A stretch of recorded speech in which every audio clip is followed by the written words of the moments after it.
Lesson 46, use your commute time. Commute का मतलब होता है कि अपने घर से अपने ऑफिस जहाँ आप काम करते हो वहाँ आते जाते रहना। तो रॉबिन शर्मा यहाँ इस चैप्टर में हमें ये कह रहे हैं कि आपका ये जो समय है जो आप अपने ऑफिस जाने के में लगाते हो, इस टाइम का आपको अच्छे से इस्तेमाल करना चाहिए। वो एक एग्जांपल देते हैं कि हो सकता है कि अगर आप कार में अपने ऑफिस जाते हो काम करने के लिए और आपको हर दिन 30 मिनट लगते हैं वहाँ तक जाने के लिए, तो आप पूरे साल में लगभग 6 हफ्ते आप कार में ही बिता देते हो। और हो सकता है कि ये जो 30 मिनट आप कार में बिताते हो, आप खिड़की से बाहर देखकर कुछ सोच रहे होगे, अपने ख्यालों में खोए होगे, या फिर आपके कार में कोई न्यूज़ चल रहा होगा और वो न्यूज़ नेगेटिव न्यूज़ होगा। इसके बाद जब आप अपने ऑफिस पहुंचोगे ना, तो आप बहुत ही ज़्यादा फ्रस्ट्रेटेड होगे, आपको काम करने का बिल्कुल भी मूड नहीं होगा, आप बहुत ही ज़्यादा चिड़चिड़े हो जाओगे। इसीलिए रॉबिन शर्मा कहते हैं कि इसके बजाय कि आप कोई न्यूज़ देखो, नेगेटिव न्यूज़, या फिर कार के बाहर देख कर कुछ सोचते रहो, उससे अच्छा तो ये होगा कि आप अपने कार में कोई ऑडियो कैसेट सुनो। और ये ऑडियो कैसेट मोटिवेशनल स्पीचेस हो सकती हैं, या फिर कोई किताब हो सकती है जो ऑडियो बुक के फॉर्म में होगी। ऐसा जब आप करोगे तो इससे जब आप अपने काम पे पहुंचोगे तो आप बहुत ही ज़्यादा मोटिवेटेड रहोगे और आपको काम करने में भी मन लगेगा। ऐसा हो सकता है कि आप बस या फिर ट्रेन से अपने काम पे जाते होंगे, तो आप उस वक्त अपने स्मार्टफोन पे कुछ अच्छी अच्छी चीज़ें सुन सकते हो और आप अपने साथ ईयरफोन ले जा सकते हो।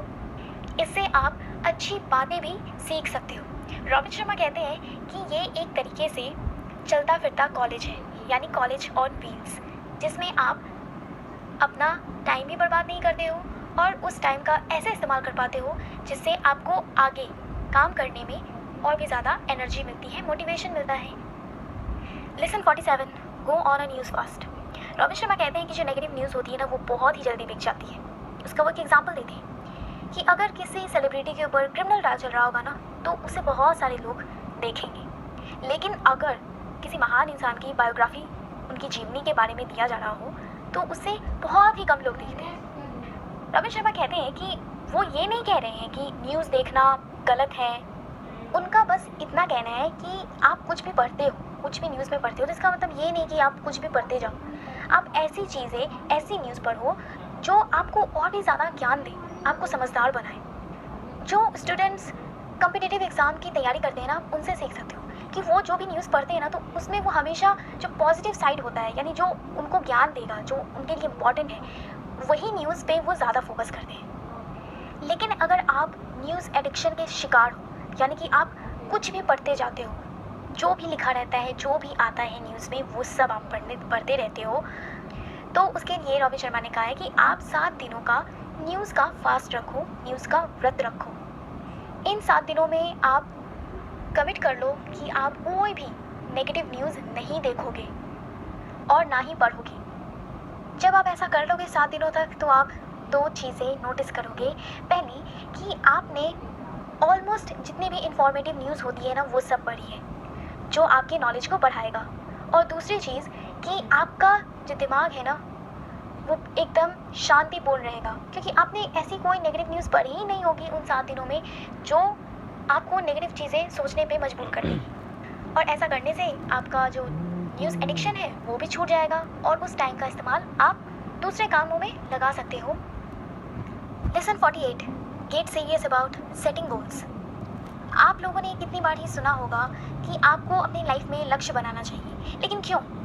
उसका जवाब रॉबिन शर्मा यहाँ पे देते हैं। वो कहते हैं ऐसा इसलिए क्योंकि जब आप लक्ष्य बनाते हो तो ये आपको 3 तरीके से मदद करती है। पहली चीज़, हमारा दिमाग ऐसा है कि हम हमेशा कंफ्यूज रहते हैं कि हमें ये करना चाहिए, वो करना चाहिए, पता नहीं क्या क्या दिमाग में आते रहता है, हम बहुत ज़्यादा कन्फ्यूज हो जाते हैं, बहुत सारी चीज़ें हमारे दिमाग में चलने लगती हैं। लेकिन आप जब एक चीज़ डिसाइड कर लेते हो, अपना लक्ष्य तय कर लेते हो, तो फिर आप उसको पूरा करने के लिए जो भी ज़रूरी है वो काम आप ज़रूर से ज़रूर करोगे।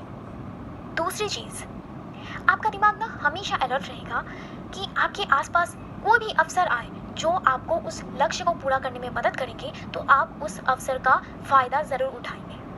तीसरी चीज़, कई बार होता है ना कि हम बस इंतज़ार करते रहते हैं कि अभी कोई अवसर मिलेगा और बस इंतज़ार ही करते जाते हैं। लेकिन जब आप लक्ष्य सेट कर लेते हो, गोल सेट कर लेते हो, तो उसके बाद आप अपना अवसर खुद ही बनाते हो।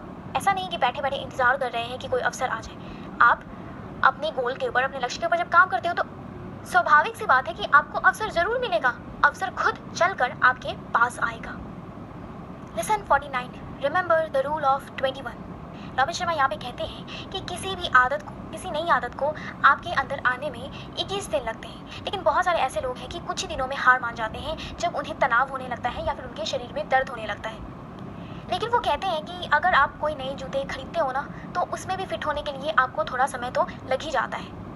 लेकिन एक बार अगर आपको एक नई आदत लग गई तो आपको वो आदत बहुत ही आसान लगेगी। इसीलिए हम सभी को आराम से बैठकर अपनी बुरी आदतों के बारे में सोचना चाहिए, उन्हें जानना चाहिए, इसके बाद उसे बदलने के लिए काम पे लग जाना चाहिए।